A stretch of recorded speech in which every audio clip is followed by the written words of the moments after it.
The rain was hitting Cameron Brooks' corner office window when he slid my promotion application across his polished desk, like it was contaminated garbage. 8 years of 60-hour weeks, missed dinners with my son, and weekend emergency calls reduced to a 15-page portfolio that this 29-year-old had barely glanced at before dismissing it entirely. "I appreciate your dedication, Wade," Cameron said, adjusting his Stanford MBA diploma on the wall behind him. "But after careful consideration, I don't believe you're ready for senior management. You need to develop more digital transformation mindset. Perhaps we can revisit this in another year or two." Digital transformation mindset. The guy was 29 years old and had been here 18 months. I'd been running submarine hydraulic systems at Atlantic Defense before he graduated college. "My name is Wade Patterson. I'm 54 years old, and until that meeting, I was the most reliable engineering manager Atlantic Defense Systems had ever seen. Not the most visible, not the highest paid, but the guy who kept $18 million worth of Navy contracts running smooth as silk while others got the credit. I kept my face neutral the way they taught us in the Navy. 22 years of submarine service teaches you to control your reactions, especially when some fresh-faced officer thinks he knows better than the guy who's actually done the work. Same principle applied here. "I understand. Thank you for the feedback." "Glad we're on the same page," Cameron replied, already checking his phone. "The Rodriguez contract needs your attention today. Captain Rodriguez has been asking for updated specifications on the hydraulic systems." I gathered my papers and walked out of that office knowing something had fundamentally changed. Not in him, in me. See, I'd come to Atlantic Defense 8 years ago after my Navy service ended and my world fell apart. Stephanie, my wife of 18 years, had just lost her battle with cancer. Lance was 12 years old and asking why Mama wasn't coming home. I needed a stable job with good benefits and a predictable schedule so I could be there for my boy. The Navy had trained me as a hydraulics engineer on nuclear submarines. You learn real quick that attention to detail isn't just about efficiency. It's about keeping everyone alive. When systems fail 400 feet underwater, there's no calling for backup. You fix it right the first time or people die. That mindset served me well in civilian defense contracting, even if the stakes weren't quite as dramatic. Atlantic Defense was a mess when I started. The previous engineering manager had quit without notice after a blow-up with management, taking all the institutional knowledge with him. No documentation, no procedures, not even passwords to critical systems. The Navy contracts were in jeopardy. Clients were threatening to leave. And nobody knew how to fix anything. I spent my first 6 months working 14-hour days reverse engineering every workflow and rebuilding the entire operational structure from scratch. Stayed until midnight decoding spreadsheets and reconstructing client histories. Created detailed guides for every process, color-coded manuals, safety protocols, maintenance schedules. Everything organized the way we did it in the Navy, where lives depended on following procedures exactly. The Rodriguez contract was our bread and butter. Hydraulic systems for Navy submarines. I'd built that relationship from nothing, learning every specification by heart, accommodating their crazy deadlines, even flying out to their Norfolk facility on my own time to troubleshoot problems when their engineers got stuck. Captain Rodriguez specifically requested me for technical discussions, because in his words, Patterson understands military requirements, not just engineering theory. Cameron's uncle, CEO Brent Brooks, barely knew these systems existed. Why would he when everything ran so smoothly under my watch? Cameron had attended maybe 3 meetings with Rodriguez's team total, mostly to smile for photos and take credit during quarterly board presentations. Every morning I arrived at the facility at 6:30, an hour before my official start time, to walk the production floor and catch problems before they became crises. My supervisor from submarine duty used to say, "Pros don't wait for convenient hours." And he was right.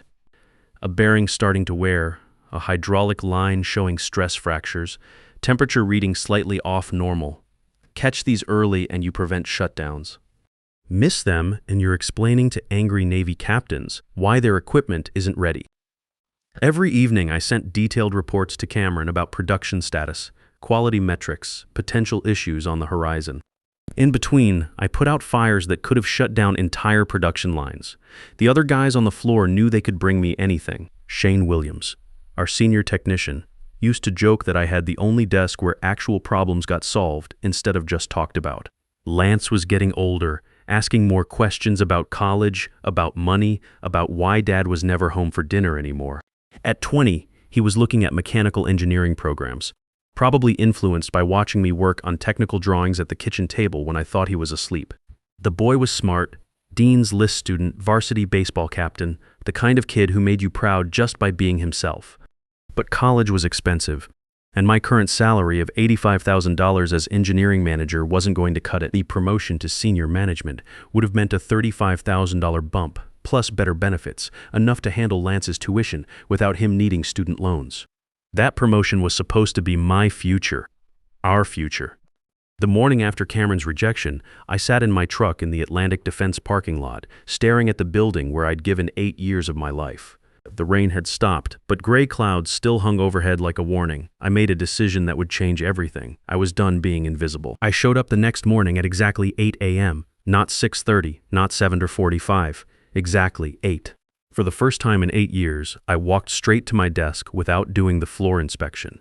No checking the hydraulic pressures, no reviewing overnight production reports, no early problem solving that kept everything running smooth.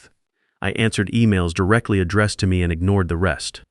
When a hydraulic press on line 2 started making that grinding noise that meant the bearings were going bad, I didn't grab my tools and fix it like usual. Instead, I filled out a maintenance request and sent it to the proper department. The Navy taught me about chain of command, about following procedures exactly as written. Time to apply those lessons. By 1:30, the first confused colleague appeared at my desk.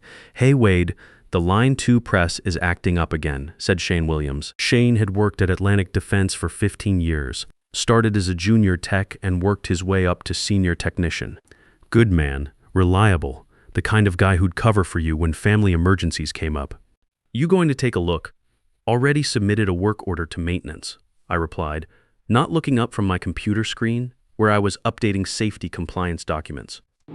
My actual assigned responsibility. He waited for more, shifting from foot to foot. Shane knew that press like I did. We'd rebuilt it together 4 years ago when the company was too cheap to buy new equipment. When nothing more came, his confusion was obvious. "But you always handle the hydraulic stuff yourself. That press has your custom modifications on it. I've been advised to focus more on my assigned responsibilities," I said, looking up with a small smile, trying to demonstrate that I understand my proper role in the organization. Shane's eyebrows shot up. In 8 years, he'd never heard me talk like that. "Everything okay, man? Everything's fine. Just following proper procedures." He nodded slowly and walked away, but I could see him glancing back with a puzzled expression. The maintenance request sat in the system all morning. Jerry from maintenance finally showed up around 2 p.m., took one look at the press, and came straight to my desk. "Wade, this bearing assembly is way beyond my skill level. Can you walk me through it?" "I'd be happy to help," I said, "but I have the quarterly safety compliance review due to the Navy by end of business. Perhaps you could check the technical manual." Jerry's face went pale. "What technical manual?" I pulled up the shared drive on my screen.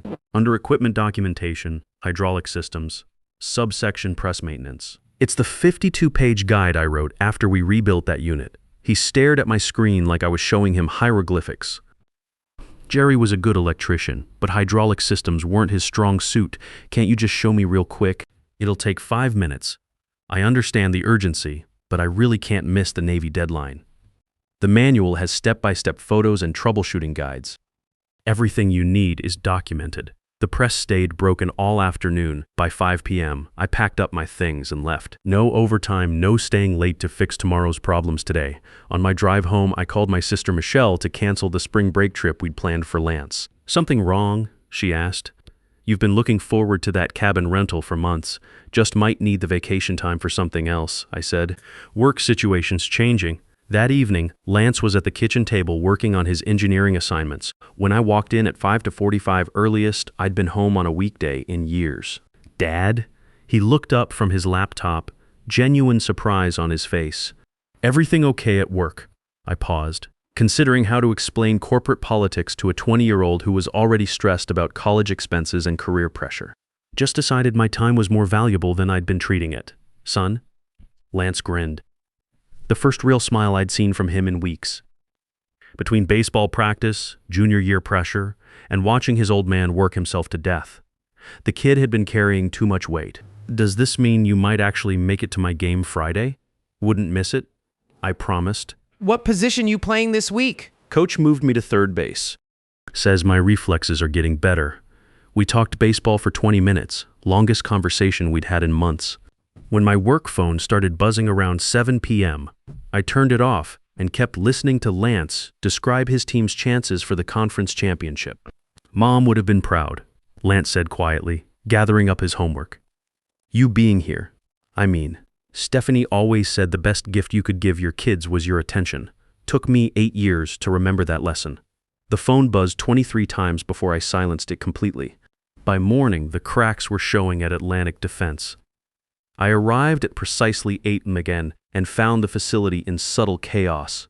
4 people were clustered around the broken press, and I could see Cameron through his office window, gesturing frantically during what looked like a heated phone call. The Rodriguez contract team had sent urgent changes to their hydraulic specifications overnight. Modifications that required understanding not just what to change, but why the original design worked the way it did. Cameron had tried to lead the response meeting at 7 a.m., but quickly found himself drowning without my usual prep work and technical briefings. Where are the technical specifications for the Rodriguez modifications? He demanded, appearing at my workstation around 11 a.m. His usual polished appearance was slightly frayed, tie loosened, hair disheveled from running his hands through it. There in the shared drive, I replied pleasantly. Under defense contracts, subsection Rodriguez Industries. I mentioned it in last month's department meeting. There are hundreds of files in there. Which one specifically? I pulled up the folder on my screen, aware that several nearby colleagues were listening. Main document is Rodriguez Hydraulic Systems Complete Technical Documentation. It's organized by component type with cross-reference troubleshooting guides and modification protocols. Cameron stared at the 180-page document like I just handed him a nuclear physics textbook. Pages of technical drawings, pressure calculations, safety override sequences. All the knowledge I'd accumulated over 6 years of working directly with Navy engineers. Can you just handle this directly? Captain Rodriguez's team is waiting for answers. I'd be happy to, I said, checking my computer calendar. But I have the quarterly safety compliance review this afternoon. It's due to the Navy by end of business today. His face went red. This was a man who'd never had to choose between 2 critical deadlines because I'd always made sure he never had to. This can't wait until tomorrow. I understand completely. I replied with genuine helpfulness. Would you like me to reschedule the safety compliance deadline with the Navy? The question hung in the air. Cameron knew he couldn't ask me to blow off a federal deadline, but he also knew he was completely lost without my technical expertise. He stomped away without answering, his expensive shoes clicking aggressively against the concrete floor. That evening, I took Lance to his baseball practice and actually stayed to watch, instead of working on my laptop in the car. For the first time in years, I was fully present, watching him field ground balls, seeing how he'd grown into his lanky frame, noticing the confidence he'd developed at third base. Nice catch, Lance. I called out when he made a diving stop that would have made his mother beam with pride. He grinned and waved from the field. After practice, as we loaded his gear into the truck, he said, "Thanks for staying, Dad. Feels good having you here. I should have been doing this all along, son." When we got home, I checked my work phone for the first time since 5 p.m. 47 missed calls from various company numbers. Voicemails ranged from confused to desperate to downright panicked. The Rodriguez hydraulic system had developed serious problems during afternoon testing. 2 other production lines were experiencing issues, all clearly documented in procedures that nobody had bothered to read. The quarterly compliance report for the Navy was still incomplete. And according to Shane's voicemail, someone from the Navy had called asking about our submission status. I set the phone down and slept better than I had in months. The next morning, I arrived at precisely 8 a.m. again. The atmosphere in the facility had transformed overnight. Harried colleagues rushed between meeting rooms, their usual calm efficiency replaced by barely controlled panic. Cameron was visible through his office window, gesturing frantically on what appeared to be a video call with his uncle. Even the CEO's assistant was pacing by the elevator banks, which in 8 years I'd never seen her do. I settled at my desk and methodically organized my tasks for the day. First priority, finish the Navy compliance report. Second, review the Rodriguez technical specifications. Everything else could wait. "Wade, where the hell have you been?" Shane hissed, appearing beside my desk with wild eyes and grease-stained coveralls.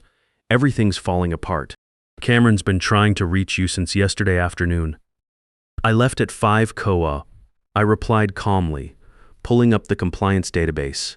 My contract specifies standard business hours as 8-7 to 500. Shane stared at me like I'd started speaking Chinese. But the Rodriguez crisis. Their whole hydraulic assembly failed during stress testing. Captain Rodriguez is threatening to walk. What specifically failed? I asked, genuinely curious, but not moving from my desk. Something about pressure differentials and safety override protocols. Nobody can make sense of your documentation without you explaining it. I nodded thoughtfully. That's Chapter 9 in the technical manual, Emergency Pressure Relief Systems. It requires understanding the cascade failure sequence I designed to prevent catastrophic hydraulic ruptures. Right? Exactly. Shane almost shouted. So you'll handle it. Before I could respond, Cameron's assistant appeared at my desk, looking harried. Wade, emergency meeting in conference room B. Now, I gathered a notebook and pen, walking unhurriedly to the conference room where Cameron sat with his uncle, CEO Brent Brooks, and Captain Rodriguez, himself on a video screen. Their faces looked like they'd aged 5 years overnight. Captain Rodriguez was a man I'd worked with for 6 years, starting when he was a lieutenant commander responsible for submarine procurement. We'd developed a mutual respect. He understood that I spoke his language, military precision applied to civilian defense contracting. Seeing his stern expression on the monitor told me everything I needed to know about how serious this situation had become. Wade, thank God, Brent Brooks said, relief floating his voice. We need your help with this Rodriguez situation immediately. I sat down and placed my notebook on the table. Of course, sir. How can I assist? Captain Rodriguez leaned forward on the screen. Patterson, we've got hydraulic systems failing stress tests across 2 submarine prototypes. My engineers are telling me it's a fundamental design flaw, but Cameron here insists your documentation shows everything should work perfectly. The documentation is comprehensive, I replied. What specific failure mode are you seeing? Pressure spikes during emergency surface scenarios. The safety overrides aren't engaging properly. I nodded. That's a calibration issue with the pressure relief valves. The system has multiple fail-safes, but they need to be adjusted for your specific operating parameters. It's detailed in Section 9.3 of the technical manual. Cameron's jaw was clenched tight with controlled fury. Let's cut to the chase. Wade, what will it take for you to fix this immediately? The room went silent. Brent's eyes widened slightly while Captain Rodriguez watched with professional interest. That's generous of you to ask, I said. But I should mention I've been contacted by Northrop Grumman's Defense Division. They've offered me a senior engineering position with a substantial salary increase. Apparently they believe my experience qualifies me for leadership responsibilities. You could have heard a pin drop. Cameron's face went pale while Brent leaned forward sharply. You're leaving. When? I haven't accepted their offer yet, I replied. I was taking time to consider my options. Captain Rodriguez's voice came through the speakers with military directness. Patterson, you're the only contractor who's ever understood our requirements from day one. If Atlantic Defense can't keep their best people, we'll need to reconsider our partnership. That was the nuclear option. The Rodriguez contract wasn't just $18 million annually. It was the foundation that allowed Atlantic Defense to bid on other Navy contracts. Lose Rodriguez and the company would lose its security clearance and its entire defense portfolio. Brent Brooks looked like someone had just told him his building was on fire. Wade, name your price. Whatever Northrop's offering will match it. It's not just about compensation, I said. It's about recognition, respect, and the authority to implement the systems this company needs instead of just maintaining broken ones. Cameron found his voice. The Henderson client specifically asked for you by name last month. You can't possibly leave now. Interesting, I said. So have 3 other clients in the past 4 months. I've been building relationships and solving problems while being told I'm not qualified for senior management. I reached into my folder and placed a resignation letter on the table. Here's my 2 weeks' notice. I'll help with the transition as my contract requires. Brent grabbed the letter before Cameron could react. He opened it, scanned the contents, then closed it decisively. This won't be necessary, he said firmly, meeting my eyes. Wade, I'd like to speak with you privately. Captain Rodriguez will call you back within the hour with a resolution. The video call ended and Cameron remained seated as his uncle and I stood to leave. For the first time since I'd known him, Cameron Brooks looked genuinely scared. I followed Brent Brooks to his corner office, bigger than Cameron's, with windows overlooking the entire production floor where I'd spent 8 years keeping everything running. He gestured for me to sit in the leather chair across from his mahogany desk, then closed the door behind us. "I've been watching your contributions for some time," Brent said, settling into his chair, though apparently not closely enough. "This situation with Cameron concerns me deeply." I remained silent, letting him continue. "In the Navy, we learned that sometimes the best strategy is to let the other person fill the silence. Tell me honestly, Wade, what would it take to keep you here?" I considered my words carefully. Recognition of my actual contributions, compensation that reflects my value to this company, and the authority to implement improvements instead of just maintaining broken systems. Brent studied me for a long moment. "I'm creating a new position, Senior Director of Defense Engineering, reporting directly to me. 14,000 base salary plus performance bonuses, 3 days remote work per week, and complete authority over production protocols and safety systems. The job is yours if you want it." The number hit me like a punch. That was $55,000 more than my current salary, enough to cover Lance's college tuition at any school he wanted with money left over for his living expenses. But I didn't respond immediately, which seemed to surprise him. "Is that not sufficient?" he asked. "It's very generous," I acknowledged. "But I need to be clear about something. I'm not using Northrop's offer as leverage. They really are waiting for my decision." Brent leaned back in his chair. "What can they offer that we can't match or exceed?" "A fresh start," I said honestly. "No history of being overlooked. No colleagues who see me as the maintenance guy instead of leadership material. No nephew of the CEO who thinks military experience is outdated." He winced slightly at that last part. "Fair points, all of them. But consider this. You've built something here that you understand intimately. You've cultivated relationships with clients who trust you personally. Starting over means rebuilding all of that from scratch." He was right. 8 years of institutional knowledge wasn't easily replaced, but neither was the feeling of being consistently undervalued. "I'll need some time to consider," I said finally. "Of course, take the weekend, but I need an answer by Monday morning." He stood, signaling the end of our meeting. "And Wade, I'd appreciate if you could help stabilize the Rodriguez situation before you make any final decisions for the good of everyone here." I nodded. "I'll handle Rodriguez personally this afternoon." I spent the rest of that day on a video call with Captain Rodriguez's engineering team, walking them through the hydraulic calibration sequences step by step. Their engineers were sharp. They picked up the concepts quickly once I explained the reasoning behind each safety protocol. "This is exactly why we work with Atlantic Defense," Captain Rodriguez said at the end of the call. "Patterson, you understand military requirements, not just engineering theory. We'll implement these modifications and rerun the tests Monday." That weekend, Lance and I went fishing at the lake we used to visit with Stephanie. Sitting on the dock, watching him cast his line with the patience I'd taught him, I thought about what really mattered. "Dad," Lance said, "you seem different lately. Happier?" "I figured out my worth, son. Took me long enough. Are you going to take that promotion?" I smiled, watching the sun reflect off the water. "What do you think I should do?" He considered it seriously the way he always did. "Take it, but make sure they know they're lucky to have you." Monday morning, I arrived early, 7 a.m., my choice this time. I went straight to Brent's office. "I accept your offer," I told him. "With one condition." His eyebrows rose. "I'm listening." "Cameron keeps his position. Replacing him doesn't fix the structural problems in how this company operates, and I don't want my first act as a leader to be seen as revenge." Brent studied me with new interest. That's unexpected and wise. 6 months later, the transformation was remarkable. My new team included a brilliant systems engineer who'd been wasted in quality control and a veteran supervisor who understood workflow better than anyone. Together, we'd streamlined operations across all production lines, cutting overtime costs by 40% while increasing output quality. The Rodriguez contract had expanded to include hydraulic systems for 3 additional submarine classes. Captain Rodriguez personally called Brent to commend our operational excellence. Cameron and I developed a working relationship based on mutual respect. He handled client presentations and corporate strategy while I managed technical operations. It turned out he was actually good at the business side once freed from trying to manage systems he'd never understood. "You could have buried me," Cameron said one afternoon as we reviewed quarterly reports. "Why didn't you? Because destroying you wouldn't have fixed what was broken here," I replied. "Besides, you're not a bad kid. You just needed to learn that experience isn't the enemy of innovation."